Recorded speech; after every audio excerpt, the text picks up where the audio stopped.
তাকে আমি প্রশ্ন করতে চাই, মির্জা ফখরুল সাহেবের কাছে আবার সবাই নিরপরাধ, সবাই অসহায়। তাহলে প্রশ্ন, এই ধ্বংস যজ্ঞ চালালো তারা, কারা অগ্নিসংযোগ করল, কারা রাষ্ট্রের সম্পদ ভস্মীভূত করল? আজকে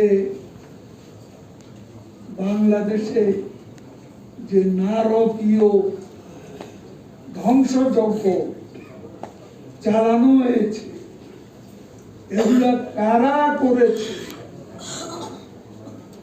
আজকে কোথায় কোথায় সরকার ও আওয়ামী লীগকে দোষারোপ করা হয়। আমি পরিষ্কার বলতে চাই, এই ঘটনা প্রবাহে আমরা আওয়ামী লীগের লোকেরা, আমাদের কর্মীরা, আমরা আক্রান্ত, আমরা আক্রমণকারী ছিলাম না।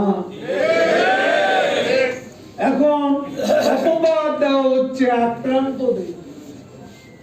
আমরা তো আক্রান্ত ছিলাম, আমাদের হাতে অস্ত্র ছিল না। আজকে অনেকে বলেন এখানে পার্টির লোকজন কম ছিল, অনুপস্থিত ছিল। আমি বলতে চাই, আমাদের লোকজনকে তো আমরা অস্ত্র দিয়ে তাদেরকে সজ্জিত করে কোথাও অবস্থান নিতে বলি। আমরা তো আক্রান্ত হচ্ছি, নিরস্ত্ররা সশস্ত্র ব্যক্তিদের দ্বারা আক্রান্ত। আজকে সেতু ভবনের দিকে তাকা, রাষ্ট্রীয় শোক দিবস। রাষ্ট্রীয় শোক দিবস হচ্ছে 15 এটা শোক পালন, সরকারিভাবে শোক পালন, জাতীয় বা রাষ্ট্রীয়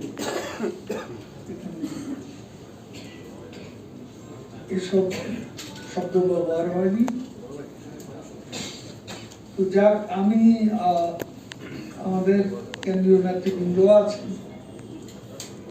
আপনাদের কারো কোনো সংযোজন, বিয়োজন, সংশোধন থাকবে, আমি শুরুতে কিছু কথা বলবো। যদি কেউ মনে করেন যে এই বিষয়টা বলা দরকার,